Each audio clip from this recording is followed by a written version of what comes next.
Crest, siempre firmes.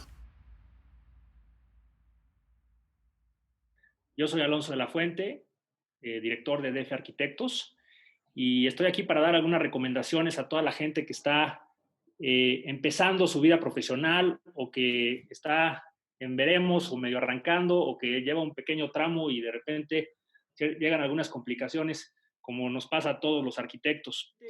La profesión de la arquitectura, todo el mundo sabe que es una profesión muy estricta, es una profesión muy comprometida, es una profesión muy matada, por decirlo así, pero también es una profesión muy pasional, es una profesión muy bella, pero sobre todo lo que siempre digo es que es una profesión de muchísima paciencia. Paciencia es lo primero que hay que tener. Mientras más paciencia tengamos, vamos a ser más exitosos. Y digo paciencia porque cuando uno se encuentra en la vida real, después de la universidad, en la vida profesional, se empieza a dar cuenta que todos los proyectos, pues, de repente no van jalando o no se realizan, ¿no? Y eso es algo que es un tema muy frustrante, sobre todo cuando vas arrancando, porque no sabes realmente cómo o los porqués los proyectos de repente no se hacen. Y hay que tener en la agenda que, yo siempre lo digo, 9 de cada 10 proyectos no se van a hacer. Eso es una realidad.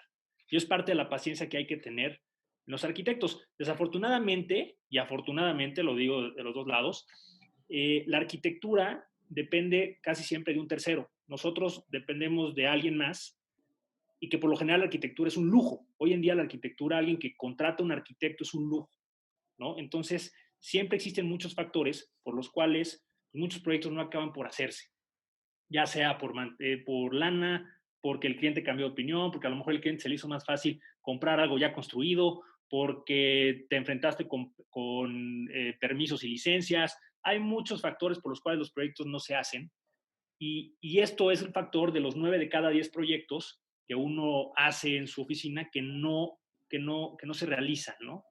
Más que frustración, es tenerle paciencia a esos 9 proyectos que no se hacen.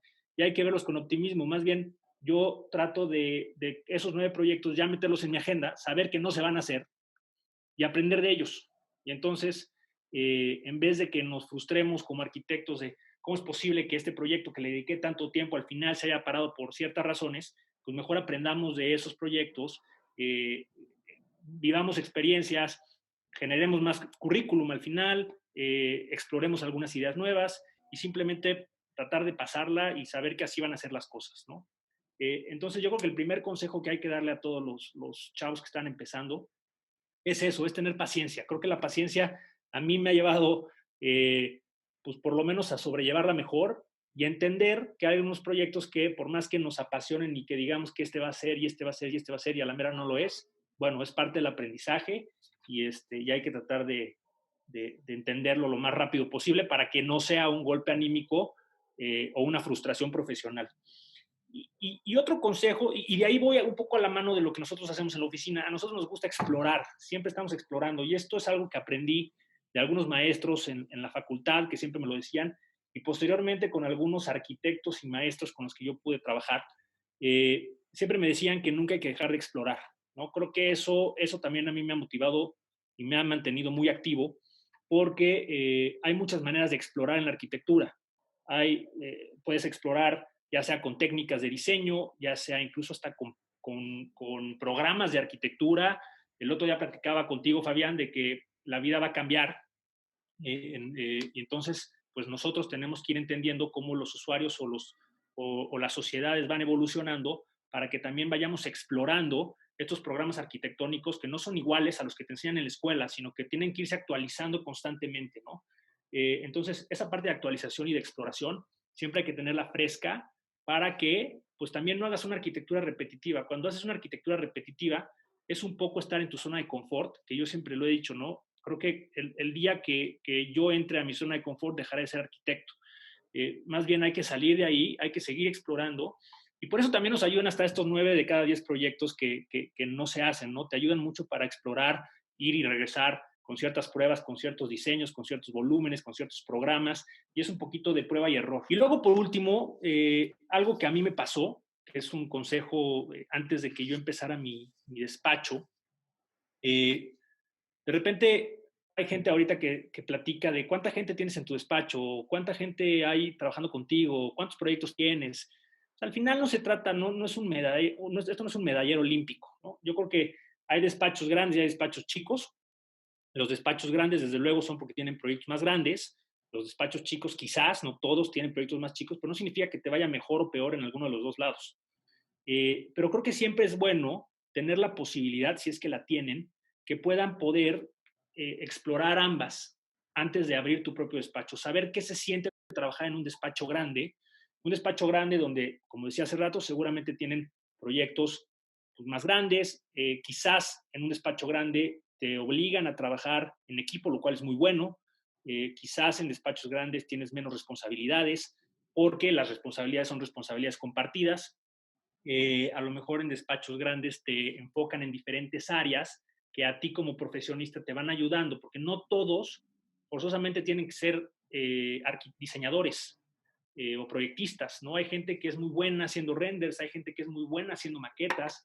Yo aquí en la oficina tengo gente que dicen, yo quiero hacer maquetas, no quiero hacer nada más, y entonces le exploran por ese lado, ¿no? Y no se trata de siempre tener que ser el proyectista. Entonces, la ventaja de trabajar en un despacho grande es que te meten en estas diferentes áreas o especialidades, de acuerdo a lo que a ti te guste, y eso te puede ayudar a fomentarlo, a saber qué sí y qué no, y sobre todo a lo que decía, ¿no? Trabajar, entender un organigrama de un despacho grande, de un despacho vertical, ¿no? Como le llaman, y entonces, pues, saber cómo se siente. Y luego está por otro lado, que también es muy bueno, trabajar en un despacho pequeño, un despacho donde al final las responsabilidades son mayores, donde pues, ya no sabes si eres project manager o junior architect, ya eres prácticamente todo. Eh, entonces, aprendes también diferentes cosas, quizás son proyectos más chiquitos, pero a lo mejor son de meterse mucho más al detalle, de entender mucho más ciertas cosas, de meterte más a la obra. Entonces, yo creo que al final ese también es un buen consejo, Fabián, de invitar a los jóvenes arquitectos, digo, si todavía no están en posibilidades de poner un propio despacho, que cuenten con esta posibilidad de poder trabajar o enrolarse por un tiempo a estos dos tipos de oficinas. Entonces, bueno, pues concluyendo un poco mis tres consejos que yo me gustaría compartir el día de hoy, que son consejos, como te decía hace rato, no es que sean consejos para los nuevos arquitectos, son consejos que yo mismo me tengo que estar cuestionando todos los días, ¿no? Aquí pues, todos estamos en el mismo canal, estés empezando o estés terminando tu carrera profesional. Es la paciencia, que es lo más importante para mí, siempre seguir explorando y bueno, en el caso de la gente que está empezando, que puedan probar tanto lo que significa trabajar en un despacho grande como trabajar en un despacho pequeño. Bueno, yo terminaría con esos consejos. Me pueden encontrar en las redes sociales, @dfarquitectos. Soy Alonso de la Fuente. Muchas gracias por la invitación.